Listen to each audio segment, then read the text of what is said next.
I'm Scott Loughlin. This is the Data Chronicles, and here are your data points. You might all remember the common Nigerian prince email scheme. It was an early email phishing campaign that started decades ago. In those emails, the scammer posed as a wealthy individual, often a prince, a government official, or a business person who needs help transferring a large sum of money out of their country. They claimed that they couldn't access the funds due to political or legal issues and needed a trustworthy foreign partner to help. And the email recipient was just that person. In exchange for that help, the scammer promised a large reward, sometimes millions of dollars. And then once the victim agrees, of course, the scammer asks for additional information, sometimes personal information, bank details, and then eventually additional money to cover the quote transfer fees or legal costs. Of course, everyone understands where that was going. The victim never received the money. The scammer disappeared and extracted as much value as possible in the meantime.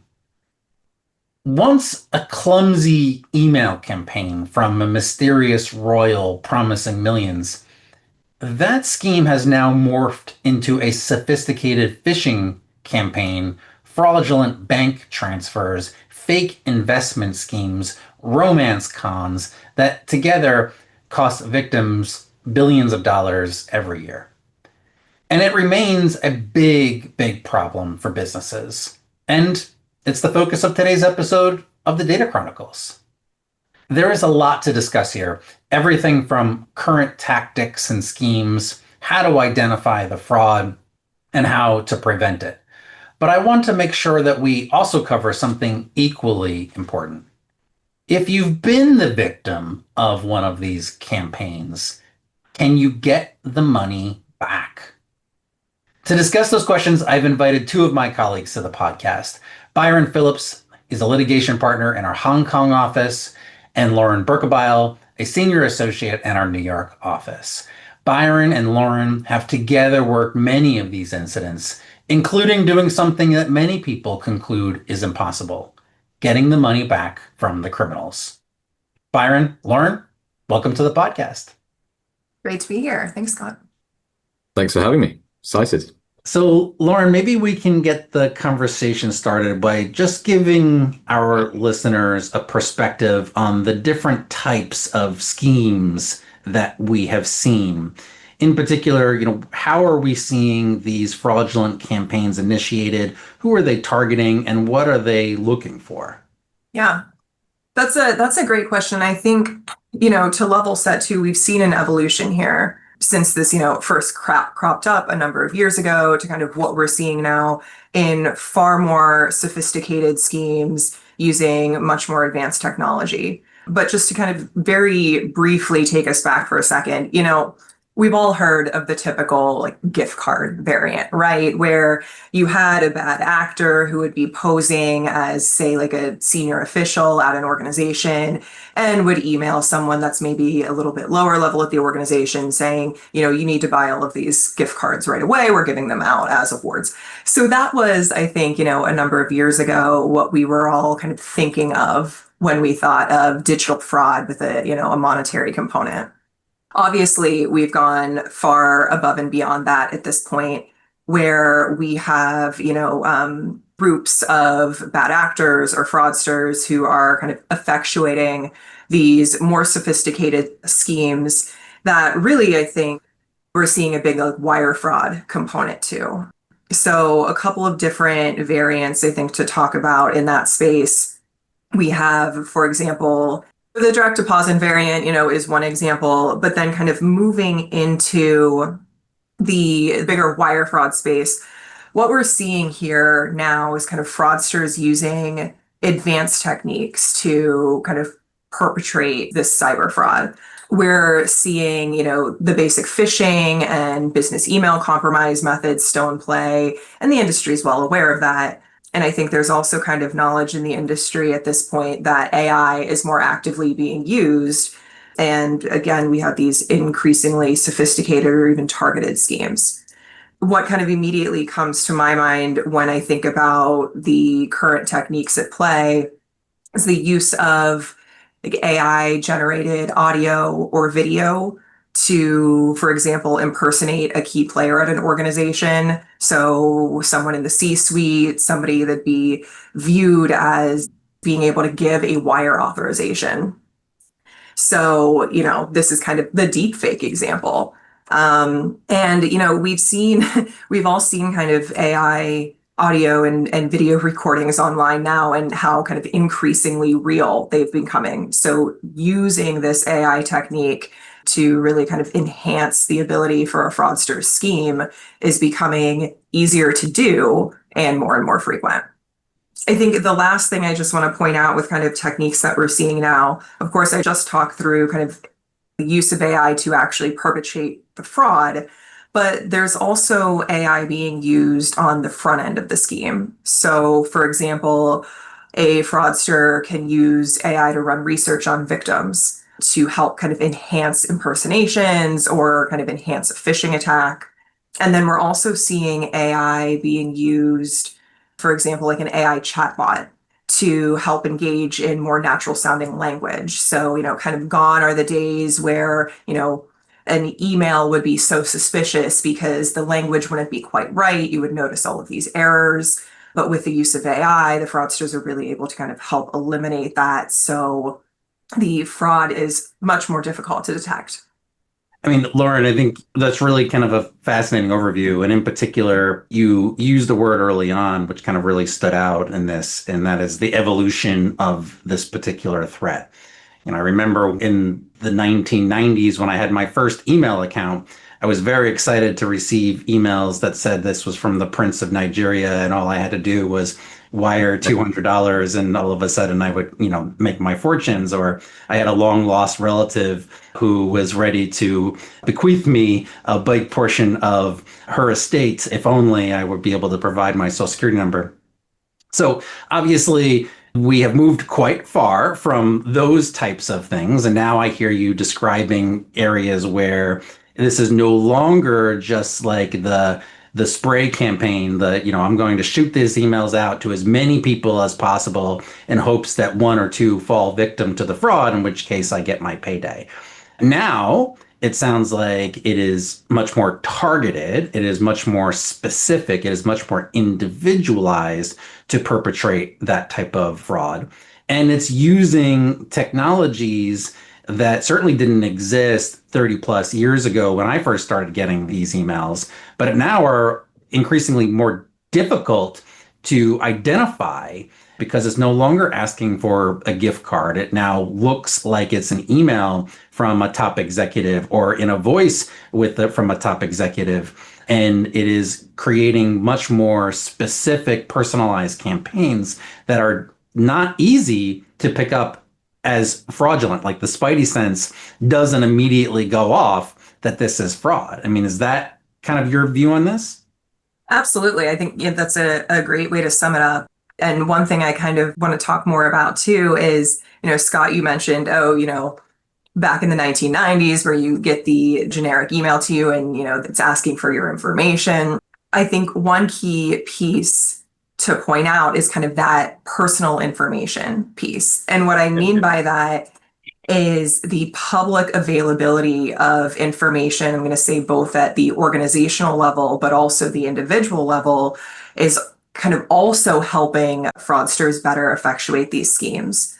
So, for example, a publicly available org chart that lists individuals in the finance department or different positions at an organization can be used by a fraudster so they know who to target. That's, similar to information on LinkedIn. We all have LinkedIn. We put information on that about our current positions. One other interesting kind of publicly available piece of information I want to talk about is a case I had not terribly long ago where the fraudster was actually able to find a digital image or an online image of a legitimate signature of one of the executives at an organization. The fraudster copied that signature and then used it to make it seem as though there were legitimate documents, legitimately signed documents involved in this scheme, and then presented those documents to a court. So again, sometimes we don't necessarily think about, well, we signed a particular document and a scan of it is going to be available online. And then that information, again, a copy of that signature can be used fraudulently. Yeah. And Byron, interested in your perspective on these types of campaigns, because I know in, ones that we've worked together, they can get quite elaborate, with multiple different parties, multiple different personas, multiple forms of communication, everything from WhatsApp channels to emails to using even kind of audio recordings. And so it's almost like you're in part of a play that's going on. You don't even know it, where you have this orchestrated multi-person script that people are working off of. Interested in your perspective on what you're seeing and frankly, how common we are starting to see this. Yeah, thanks, Scott. Your sort of analogy about a play is right, but it's what people are finding themselves involved in is actually a fake transaction a lot of the time we're seeing, right? So where you have some unbeknownst person, and these days, I've got to say, it's increasingly upper level employees, so up towards C-suite and around C-suite are being caught out by these fraudulent schemes, whereas it used to be, somebody in the accounts department who was perhaps might have been viewed an easier target, but actually wouldn't necessarily have the approval levels that somebody more senior would have, so that they're becoming much more targeted. But what we're seeing a lot of now are actual, but not actual, transactions happening. So conference calls for a deal taking place with multiple people over Zoom or whatever it might be. A lot of the time AI generated, but sometimes not. And those people are, you can look them up on the websites of law firms and whatever it might be. They're actual people, but just being faked, deep fakes of those people, as if you are just participating in a normal transaction as you would be. And the victims of these frauds are being caught out that way. So hugely sophisticated, very, very difficult to identify, and helped by a number of layers of attack, including some of the old school stuff, like just sitting in a phishing attack, watching somebody, looking at their calendar, identifying where they're going to be bouncing between meetings, and therefore probably not paying quite as much attention to their usual procedures as they might otherwise be. Social media engineering, all of this stuff is, as Lauren was describing absolutely perfectly, there's so much public information out there that you can use to effectuate these attacks, and identifying things about people, like, if they've got kids, how many kids they've got, what they do on the weekends, that sort of stuff, so that when these conversations are happening in and around a transaction, a fake transaction, it seems really normal because you can have normal human conversations. And so they tend to come in spikes in particular parts of the world. You have, in terms of frequency, you might have a burst of a number of high level attacks, and then some smaller ones. Quite often you'll see fraudsters testing the waters a bit, a few little smaller attacks here and there just to see whether they can get into an organization. But as the technology becomes more and more sophisticated, and as Lauren was describing, as AI becomes much more believable, we're seeing more and more of these attacks. And so much so that actually when you look at a transaction that's been deep faked, or the calls for a transaction that have been deep faked, and an actual transaction, it's really difficult to tell the difference between the two. So, I mean, what's somebody who's under work pressures, what are the chances for them to be able to identify it in the moment? It's a really, really tricky situation. Yeah. So I think that's right. And I think that kind of clearly paints the picture of the threat that's out there. And we can spend a lot of time talking about ways to try to identify these threats, kind of identify the areas where there's hallmarks of a potential fraudulent campaign. We can spend time talking about, how is it that you can try to prepare for and be able to address those types of campaigns. But I think oftentimes, and I know an area that we often get a question here, is around, well, how, if I fall victim or someone in my organization falls victim of this type of fraud, what can I do? What should I do? Is this something that this is, hey, I have to send an email to law enforcement and, may never hear back from them again? Or is there additional measures that I can take that are going to potentially recover any amounts that were sent, including, amounts that could be quite significant? And on that one, I think there's probably, a fair amount of discussion to be had, because there are ways to do it. It's not always effective, and sometimes, it could be more or less effective than not, but it very much depends on the strategy and how quick you act in response. So maybe, I'm going to be interested in your perspective about what to do, but maybe Lauren, maybe before we hear Byron's thoughts on that, how does this initial inquiry come in? Where is it that all of a sudden you're like, uh-oh, what just happened? And then who is getting that first phone call? And then how do we ultimately then figure out, okay, we need to develop a legal strategy here? Yeah.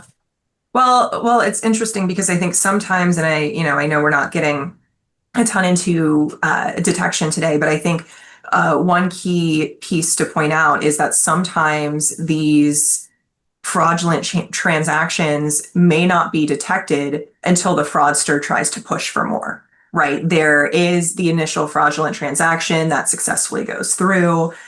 So then, of course, what's the fraudster going to do next? They're going to see what more they can get. So then, sometimes that's when maybe the light bulb goes off for an organization where they're like, oh, wait a second, this is not a legitimate transaction. We need to get the ball rolling to put a stop to this.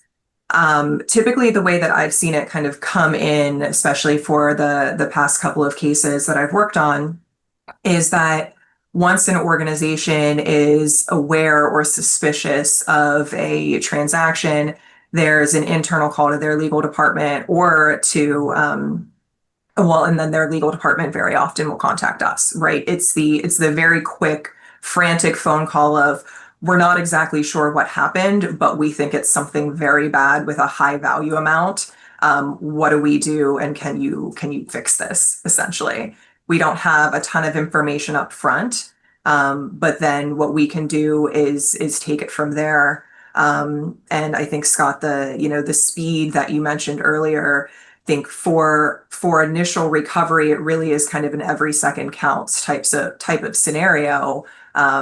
At least from the funds perspective. I think that's exactly right. And maybe you mentioned earlier around the different types of ways that these campaigns are being initiated. And, typically, you mentioned direct deposit and then wire transfers. One thing that we, I don't think is as successful is when the perpetrators try to use cryptocurrency, because typically that sets off an alarm bell with, the companies who don't typically deal with cryptocurrency. And so because of that, they use traditional banking methods to be able to transfer this money. And the benefit of traditional banking methods is that that's somewhat traceable. And we can start understanding, where those funds were initiated, because there's typically a financial institution on the other end of that. And then, Byron, I'm interested in your perspective here, because many times what we see is that those financial institutions who are the ultimate recipient of those transfers sit all over the world, including throughout Asia Pac and other places. So, once you start getting this type of inquiry, how are you helping clients try to figure out what is possible in terms of recovery, in terms of working with law enforcement? Yeah, thanks, Scott. But both you and Lauren have touched on the key point, and it's speed, right? The massive problem, particularly when tracing funds, is they don't get transferred usually within the same bank and not usually within the same country. They will go out to an account in another country. Quite often we see it coming into Asia, also going into Europe, Africa, various other parts of the world. but they go quickly, and they go into that account quickly, and usually they go out of that account quickly into other accounts, or they go into cryptocurrency from that point on, or they go into goods to basically provide the cover of a bona fide transaction. So lots of things that happen really, really quickly. And so when we become aware of a fraud like this, it's all about speed of movement and a multi-pronged approach to that. You mentioned law enforcement earlier. If anything touches the US dollar, FBI immediately. FBI have incredibly wide-ranging powers when it comes to issuing stop notices to banks. And quite often they can be the first port of call to just at least slow down the process, so that at somewhere within that banking transaction, an alert has been raised so that monies have a chance of being stopped. At the same time as that, you have the law enforcement agency in the destination country jurisdiction. So if it's in Hong Kong, it would be the Hong Kong police force.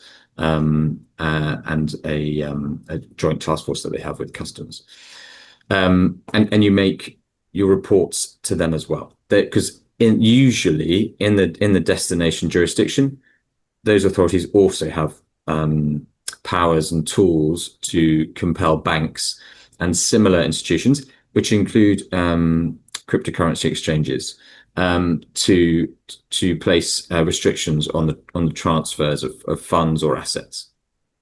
And then once that has happened, or in parallel with that, you're taking steps to improve your situation as the victim organization, in terms of information and traceability of the funds. And the first step on that, usually in most common law jurisdictions, is to seek injunctive relief, as an extra layer on top of the action taken by law enforcement agency, is to seek injunctions over the relevant accounts. The only way you can do that, and the only way you can know about that, is to identify where who those accounts are held by and where. And that information you can only get from the sending bank and the correspondent banks in between, or from your own accounting systems. And so information gathering at that initial moment is absolutely key. And then you want to be able to increase your own information about third parties, because you need to understand where, once that money's gone into that account, whether it's still in that account. Most of the time, banks can't tell you, because they have confidential obligations to their customers. And so the only way to override that is through obtaining court orders. In most common law jurisdictions, there are things like Norwich Pharmacal orders, or bankers' trust orders, that can basically provide you with the information you need to know as to whether your money has stayed in that first account, or whether it's gone on to second tier accounts. And then, unfortunately, you have to then do the same and again if you are seeing that it's been tracing through other accounts. At some point in that process, your strategic thought around that has to be whether the potential to actually recover the monies is so remote that spending more money to chase that money becomes less attractive. But in that first instance, it's about the speed of identifying what information you need, getting law enforcement agencies on side, and ensuring that you get the best possible opportunity of stopping it going either to that first bank account or catching it in that first bank account, because that's your best chance of getting the money. And that all happens within hours, sometimes minutes. So it really is such an urgent thing to be able to move quickly. Sometimes you're a bit hamstrung because you can't, as Lauren said, sometimes an initial fraud or a fraudulent transfer will go under the radar and you don't catch it until a bit later. You just have to move as quick as you can as soon as you get the information. And usually the law enforcement agencies can help you along the way on that. And so, Byron, I think one of the things that I'm taking from your comments is that it's really kind of an all of the above strategy as you're going through all of the various things. And maybe one thing to add is, I agree with you on the bank secrecy portion, but I think one of the areas that we've had some success with is if you have relationships within some of the banks within the Yeah, chain, call it either the correspondent banks, the recipient bank, the sending bank, those can go a long way. Typically they don't share a lot of information with you, but many of those organizations have pretty sophisticated fraud departments, they fraud do. detection capabilities, and it's very much, part of their operations to try to prevent these types of transactions and to try to pause those funds. But to your point, they can only act when the money is within those. It's oftentimes the entity, oftentimes organizations who fall victim to this, they go to their bank who had initiate the transfer, and they say, well, there's not much we can do. The money is out of our account. And so often it's chasing wherever that money goes to those recipient banks that you can find more success.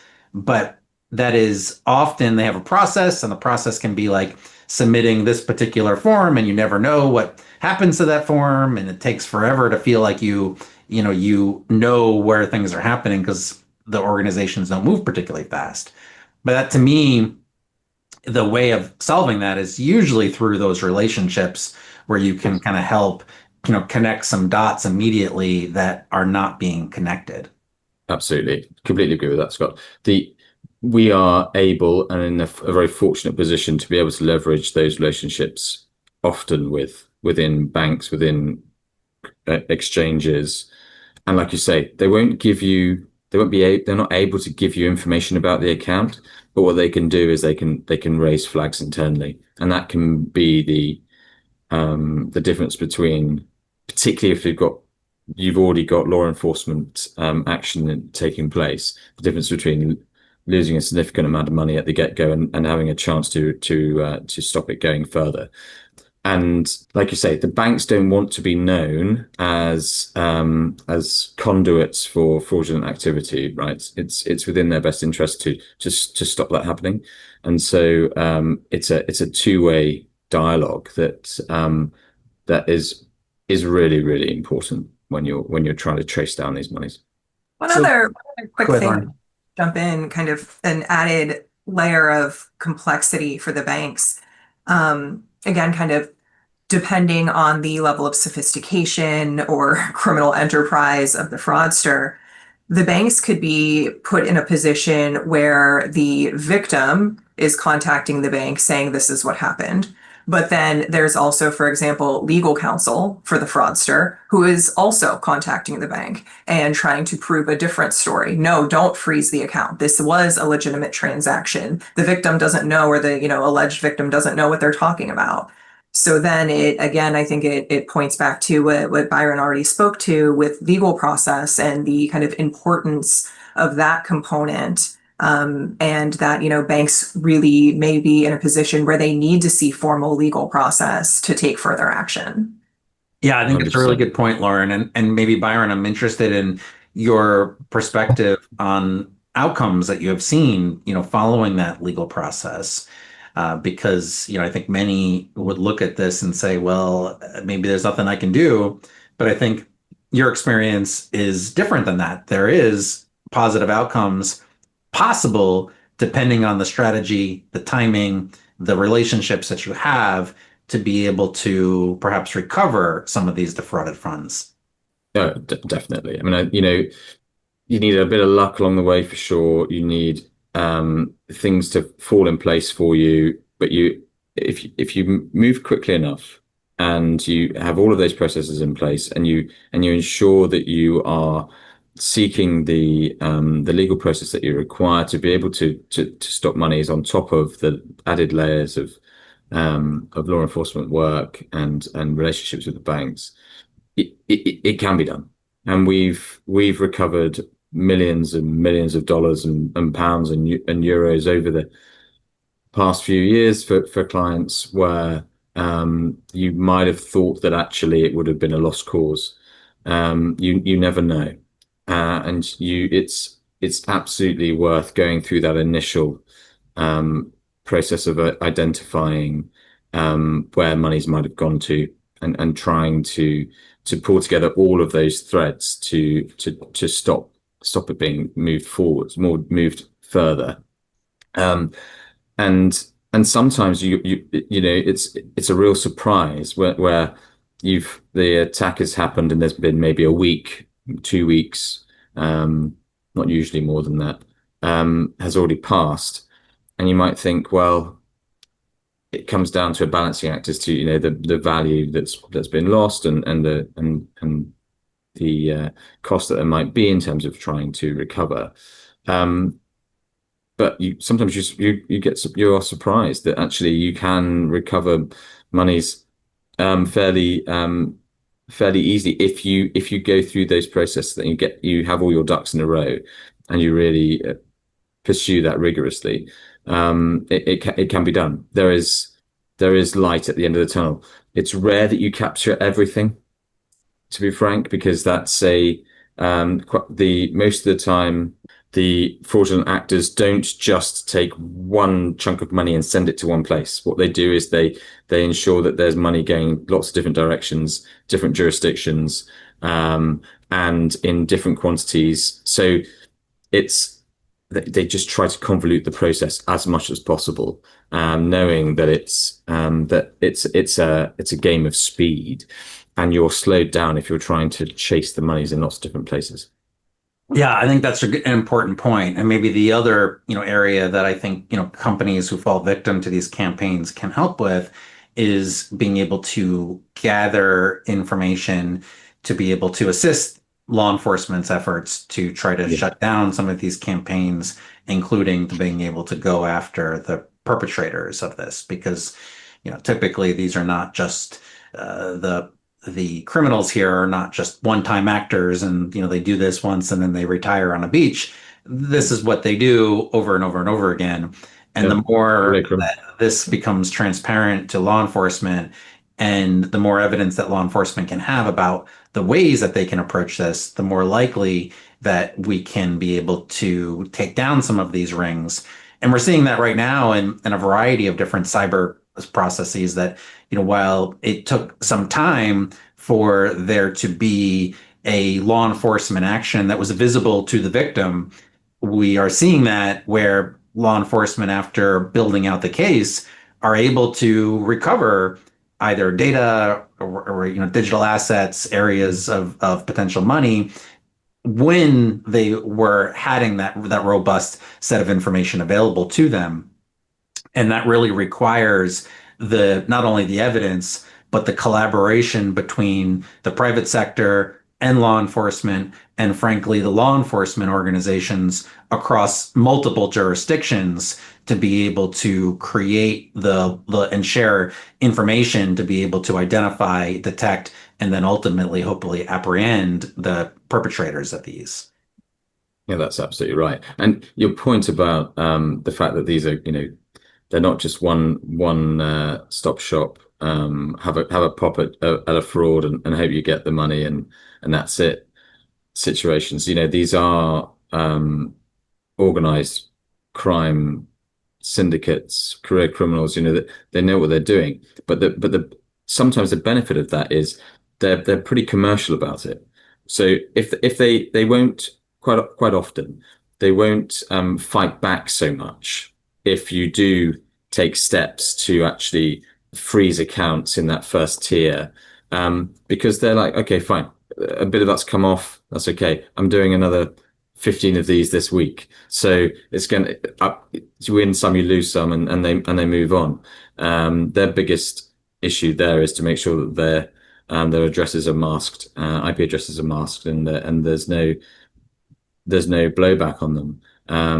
So actually, you can sometimes leverage that to your benefit. But the fact that a lot of the time the fraudsters will move on pretty swiftly once that first amount of money has been trapped. The issue usually is actually second and third tier accounts, because then you start to get into as I mentioned earlier, the scenario of having bona fide purchasers for value, which causes all sorts of problems in terms of recovery. But otherwise, it's a true truism. Well, and I agree with that completely, Byron. And one other thing that I just wanted to make sure to raise too, in terms of, well, a couple of things tied together to Byron's point about, like depending on kind of the fraudster group, they're running 15 of these schemes at the same time. So, if one doesn't work out, their attention is going to go to the other 14. But with that, that does open up another potential path to recovery that doesn't necessarily come top of mind, but settlement with the fraudster is actually is something that I have seen at least go through rounds and rounds of negotiations where the fraudster through counsel, of course, will say, well, victim, if you drop all claims against me, criminal, civil claims against me, I'll return the funds. Let's get this done and over with. How successful that is, questionable, but it is a potential path and one that I have seen taken. So wanted to make sure to bring that up as well. Nothing's off the table. Fascinating. Maybe as we wrap here, we give you each an opportunity to maybe with one last kind of thought around, this is an issue that is industry agnostic. It is kind of company agnostic. It's, effectively any company who has electronic communications, which maybe every company nowadays. And which case, as legal counsel, which, many of our audience who is listening to this would be responsible for helping their organizations both detect and manage the fallout. From your perspective, what is one kind of practical practice tip from your perspective, either on detection or response, that they can get out ahead of in being able to be better prepared for a fraudulent campaign that they may fall victim to? Lauren, you go first. Sure. And honestly, I think, my thoughts here aren't particularly novel. It's what we've been hearing and what we've been saying all along. But if there is any kind of iota of suspicion when you're seeing the victim organization, when you're seeing a request come through for some sort of transaction, act on that suspicion. Don't act on just oh, well, this is just another business transaction that we need to effectuate. Be suspicious, be mindful of the fact that, these schemes are being played out and are highly sophisticated at this point. We know that organizations are going to fall victim to that. And so when that does in fact happen, as we've already mentioned, really speed, time is of the essence.